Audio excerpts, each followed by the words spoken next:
Hello, my name is Jimmy van der Hoeven. I work here for Cedar Ridge Stallion Station for Casey and Kathy Hinton, and I've been here about 7.5 to 8 years. I'm Josh Crawley.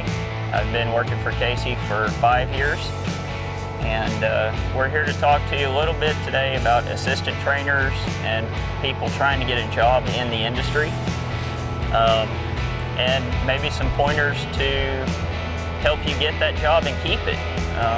Jimmy, how'd you get started in the industry over here? Well,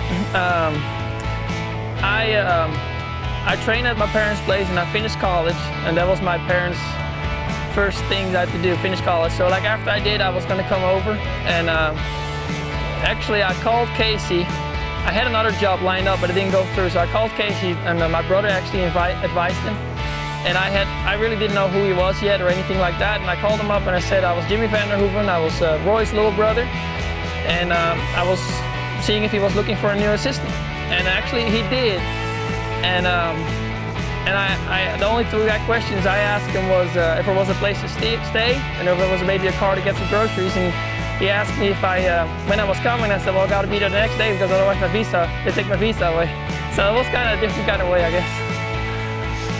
Yeah, and I'd actually worked for a few other trainers here around the area, and I was working for Jason Van Landingham, helping him get through the maturity right before I came to work for Casey, and he kind of let me know Casey was looking for help, and just went and contacted Casey and sat down with him, and and the biggest thing I would tell young trainers coming up is it's not about the money, and this is not a 9-to-5 job. A lot of guys start out, first question is, how much do you pay? And that kind of gives your boss a bad impression right off the bat. You can get to that, but you need to start by, asking him a little bit about what what they like and what they're looking for, and how to be a service to his ranch, or her ranch, instead of telling them how valuable you are. You need to ask more how you can be valuable to their ranch. And our team puts in a lot of hours here. Summertime we're starting 3:30, 4 in the morning, and we're working until middle of the afternoon. 3 to 4 in the afternoon, Josh. It's roughly a 12-hour day, and a lot of people think that they're going to step in and it's going to be show horses right away, and I'm going to go light the world on fire. And in reality, there's a lot of days in the heat, sweating, in the cold, just working. And sometimes that includes if a water pipe busts, you're a plumber. And if, one of the guys is sick and stalls need to be cleaned, you're going to clean the stall. So, just being humble enough to accept that and to just say, we're in a service industry and I'm going to provide the best service possible, not only to the customer, but to my employer. I think that's the key. You have anything to add to that? No, I think you're absolutely right there. I remember when I first got over, Casey had 5 other people working for me at the time, 4 or 5.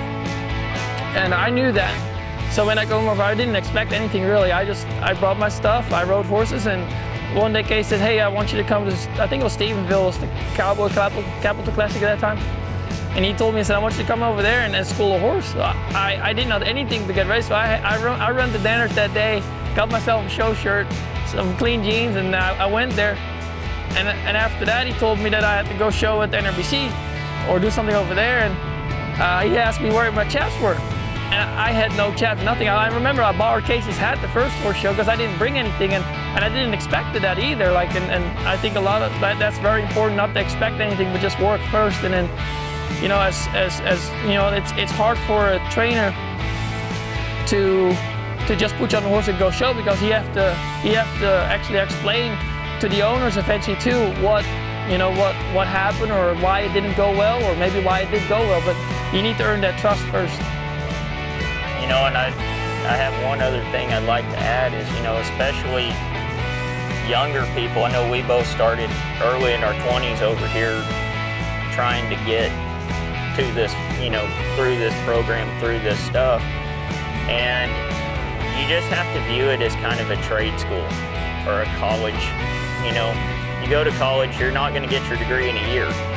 You're not going to get your degree in 6 months. It's going to be 4, 5, 6 years of hard work to get where you're wanting to go. So.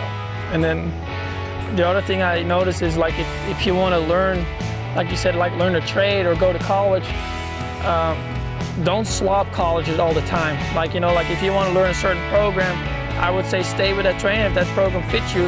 Like, I see the first year you'll learn, the second year you think you got it, and in the third year you think you just didn't, you know, you didn't know anything yet, because then, you know, the second year you start doing stuff to what you have learned, and then in the third year you figure out that what you have learned you did not, you know, you still have to get practice at to get actually handy at it. So it takes a couple of years to get ready before you actually know everything he taught you. Yeah, that's good advice.